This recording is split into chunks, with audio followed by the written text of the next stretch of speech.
Ben Heather here from Kingdom of May, and I'm joined now with the promoter of Warrior Fight Series, Shoebridge. First of all, how are you doing? I'm doing really well, thank you.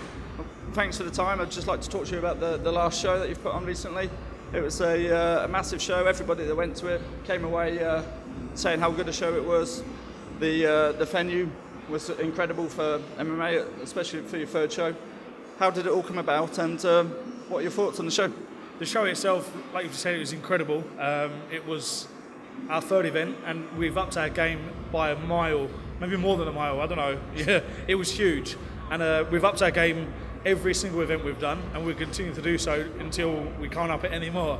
The event was brilliant. We had some fantastic fights, a lot of professional fights that were just, like I say, one of them probably made the history of this fight of the year, maybe this year.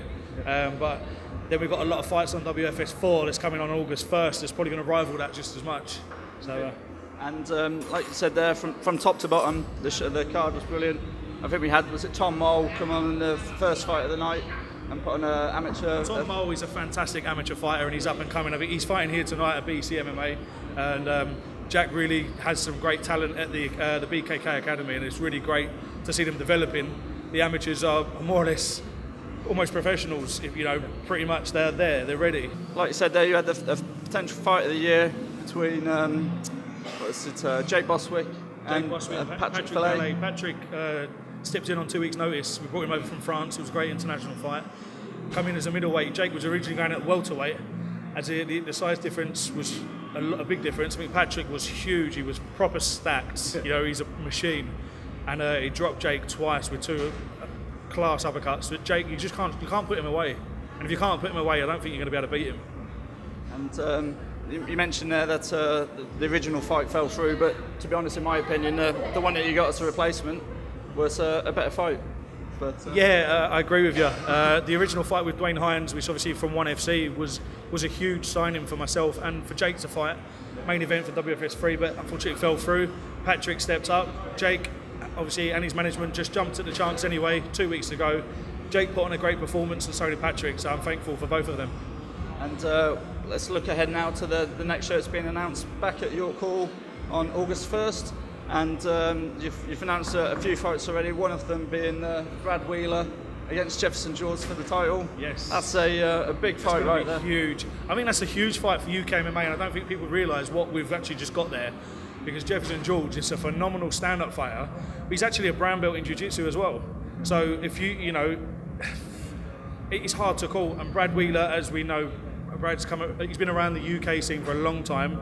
So started his career at like 18 on a previous event, and going and signing to Cage Warriors and taking a long spell with Cage Warriors. He's a great talent as well, and I think we've got fireworks for that fight.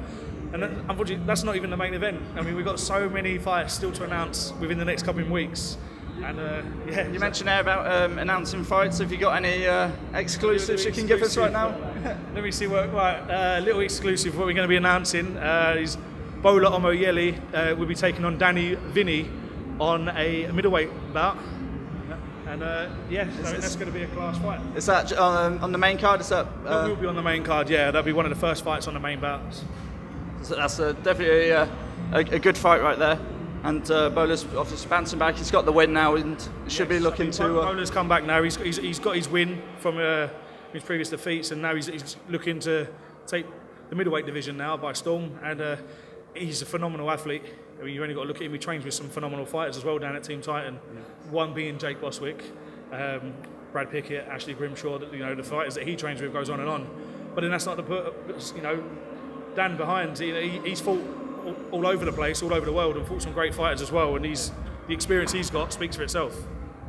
Well, there you have it. That's going to be a great fight at WFS 4 on August 1st, and that's Kingdom of May. Always we'll be back there, and Tom will be giving you a behind-the-scenes exclusive, I'm sure, on the day. So, thank you very much for your time. Thank you. Can I just thank you all for the amazing footage you from the previous event, and the behind-the-scenes access all areas. It's all the great stuff you guys do for leading up to every event we've done, and the events moving forward. So, thanks for everyone.